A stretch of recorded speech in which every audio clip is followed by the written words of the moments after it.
و الحمدلله نه از اون طرف دختر فروشی شد که ولی اینقدر پیسه میگیرم ما دخترم اینقدر میگیرم. شرم باد به اون پدری که از فرزند خود از دختر خود پول بگیره.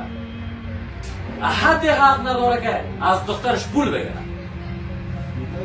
او پولی هم که داده میشه، مهری هم که داده میشه، او حق دختر است، او حق پدر مادر نیست. و او پدر مادر امین حسا نمیکنن که دختر ما را میدیم، حالی را ما برای کی میدیم؟ با دشمن ما میدیم؟ یا نه داماد مثل فرزند است. این داماد کسی است که دیگر در خانه تو نمیشه، پاش باز میباشه. پس هر ضرری که به این داماد میرسه چی میشه؟ در حقیقت به خود همین خسر میرسه. دخترش نارام میشه، دخترش سبا روز بدبخت میشه، نارام میشه. اگر همینطور آرامش بود، همینطور از اسرافات دور بود، کم مصرف بود، چند زنی نبود، در مجلس خوشی و خوشحالی بود، با طریقه رسول الله صلی الله علیه و سلم بود، این مجلس پر از نور میباشد. اولادهای نیک و صالح، اولادهای درست صالح در جامعه تقدیم میشه. اگر نیک مجلس حرام بود، مجلس با رقص و پایکوبی شروع شد، مجلس با چنزنی و دختر فروشی شروع شد و کلان نفران ببینید در مجلس ششتگیست، باز علما قرار ششتگیست چیز نمیگن. رسول الله صلی الله علیه و سلم چگونه نکاح اسلامی میگه؟ میگه نکاح اسلامی است که مصرفش کم باشه. صحابی میاد یا رسول الله میگه من پیسه ندارم نمیگیرم.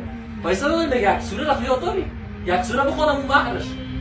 همون مهرش یک سوره یاد بده، باقی به همسرت همون چیش هست؟ مهرش هست. نمیگه که با من یک تا بوز بیار، نمیگه یک تا شطور بیار، نمیگه که زمین بیار، نمیگه خانه بیار. امروز این ازدواجا را من شما سخت کردیم. رواج و نه چیزی که رسم و رواج جامعه است. خاک و سر رسم و رواج جامعه. رسم و رواج جامعه گفته ما از اسلام دور شدیم، دین خود ترک کردیم. رسم و رواج کدام رسم و رواج هست؟ رسول الله صلی الله علیه و سلم که طریقش درست باشه. همسر همراه شوهرش خوب زندگی بکنه، آرام زندگی بکنه. این بیچاره 4 سال 5 سال مزدورکاری بکنه، گردش 5 لک روپیه یک شده توی مصرف کنه. تبا میشه نمیشه؟ بگوید میشه نمیشه؟ میشه. حالا اگر همین 5 6 لک روپیه را تنها یک 30,000 پیش یک ولیمه بکنه. ولیمه در اسلام چی از ولیمه است؟ شیرینی روسی چی هست؟ ولیمه. یعنی زمانی که یار محمد برادر نکاحش بسته شد، نکاح شد، خلاص شد گپش، یک دو روز بعد تصمیم میگیره که شیرینی هم ازدواجش برای دوستش بدن. شیرینی یک تحفه. اینه چی میگن؟ ولیمه. این پلاوخوری و شکرخوری و این موسیقی که آمده یه زندواز دوست است. یا مسلمان نیست. مسلمان در حق برادرش ظلم نمیکنه، تعرض نمیکنه. این بیچاره در هفته و سوزان کار کو بیاید در یک شب بر مردم بکنش و این مردم هم گپ خودم بزن. این الحمدلله در این مجلس ما و شما همه ما شاهد بودیم. یک مجلس هم یک فیلم گرفته شد الحمدلله. الله متعال این مجلس ما و شما را پر از نور بگرداند. الله متعال همه ما و شما را توفیق نصیب کنه که در هر جای همین گپ چی کنیم؟ پیاده کنیم. در هر جایی که میشینیم بگوییم که ازدواج ما با طریقی کی باشه؟ رسول الله صلی الله علیه و سلم.